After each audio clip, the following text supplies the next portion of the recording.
What makes a perfect Taqsim?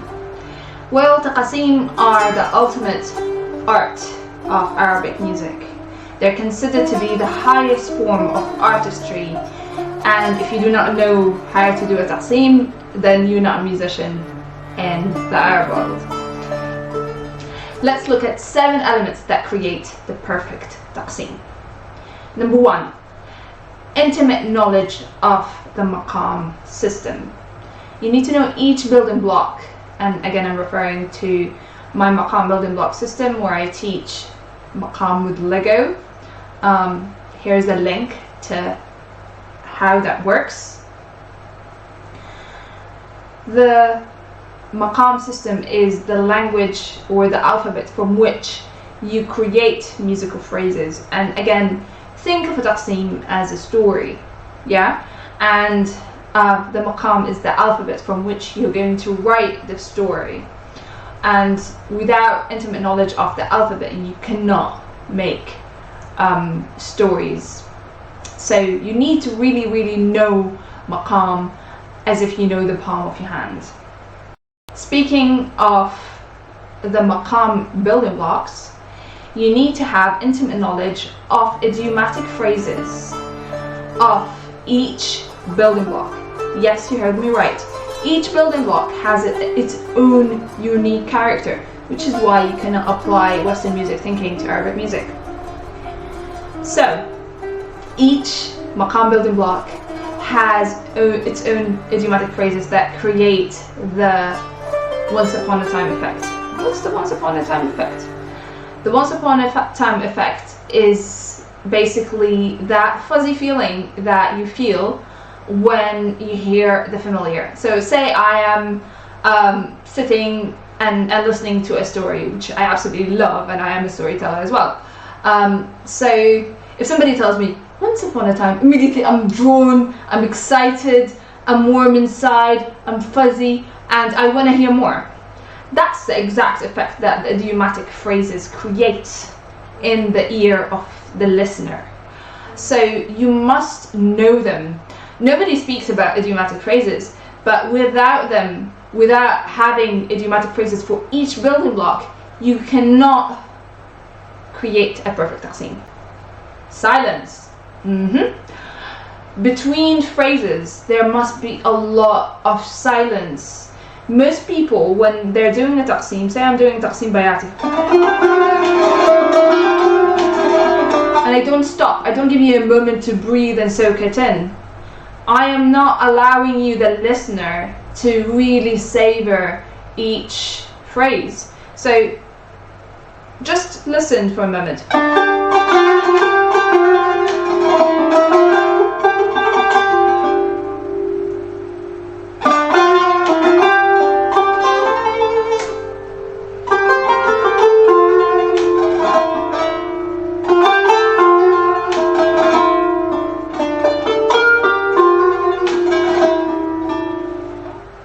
If I haven't stopped between these phrases, then you wouldn't be able to digest what I'm telling you. It would be like too much input, you know? And obviously, you know, the length of silence, allowing that space between, you know, between the phrases can vary, but it should exist. It's so important. It allows me, if you are, say, you know, a food connoisseur. So basically, you're tasting this amazing cheese or chocolate or whatever you like to have, and you immediately go for the next dish. Doesn't work.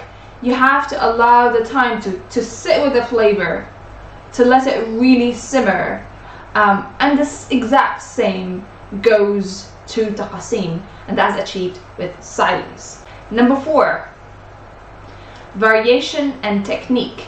So these two feed into each other.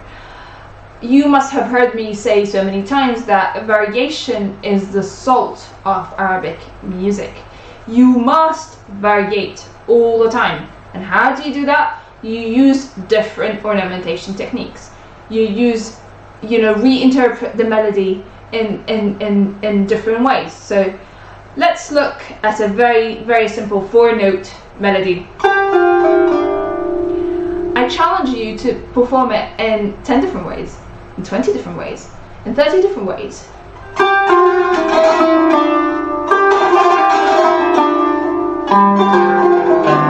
There's so many ways that you can perform a melody, and you just need to be your musical language needs to be so fluid. You need to have so many ornamentation techniques under your skin that basically that creates that richness. Okay, so variation is so essential, and it doesn't have to be anything lavish really. If you listen to the recordings of George Abiad, he played in such a basic way, you know, yet he still captured the essence of the maqam.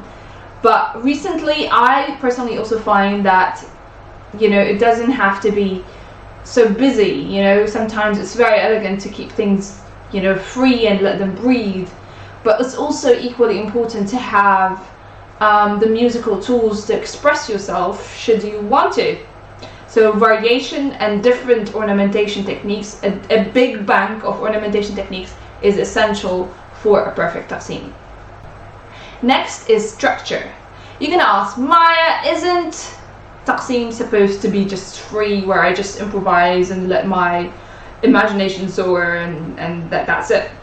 Yes and no. Taqsim has a certain structure in Arabic music. Obviously that can depend on how much time you've got, so it can be very condensed to 1 minute, less than 1 minute, or can be, you know, say if you have a whole concert where you really explore every angle of a maqam, it can be, I don't know, 45 minutes, 1 hour. It really depends. So, but there is certainly a structure for taqsim. So you have the beginning, which is usually the known part, which is which has the idiomatic phrases, idiomatic opening phrases for taqsim. So see, we're talking about a different level of idiomatic phrases. So you have idiomatic phrases for each building block. Now you have idiomatic phrases for opening the taqsim for each building block. And then you move on. This part is really, by the way, short. And then we move into the middle part where there should be a lot of modulations. And if you think about this in the context of a musical storytelling, then this is the climax. This is where you have a lot of peaks, a lot of modulations, a lot of drama. And then we go back to the point where the events, you know, the big events finish, and you go back to the ending, which is again has idiomatic phrases for closing. So and again it has the once upon a time effect, you know, because and that knowledge is so powerful. So basically I would say that the part where you would let your imagination soar is the middle part. Next is emotion.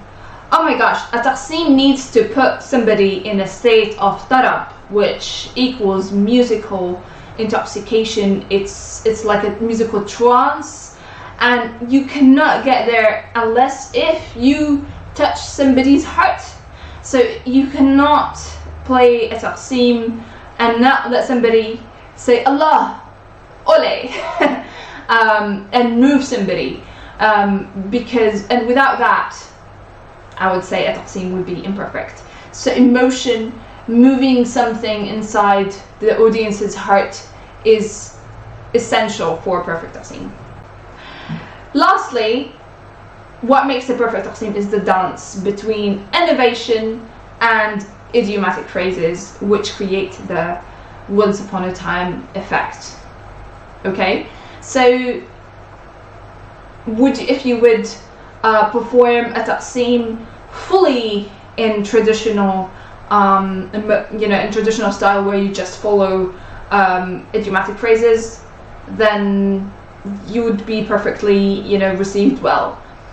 But it's always nice to push yourself into new spaces. So it's always nice to push it a bit, and that's something that I certainly love doing. in my work as a performer and as a composer. And I'll link below to some of the Taqasim where I believe I have pushed the boundaries of maqam, or just sort of it was a bit quirky. You know, the more you do the stuff, obviously you start by learning the rules so you can break them, and then you can start to innovate. I would say that a Taqsim has the sweet spot between the innovation and the new. So I hope you found this helpful. These are 7 points that make a perfect Taqsim to me. If you think of other elements, then let me know in the comments. I'd love to hear from you. And I will see you next video. Make sure you subscribe, and see you soon.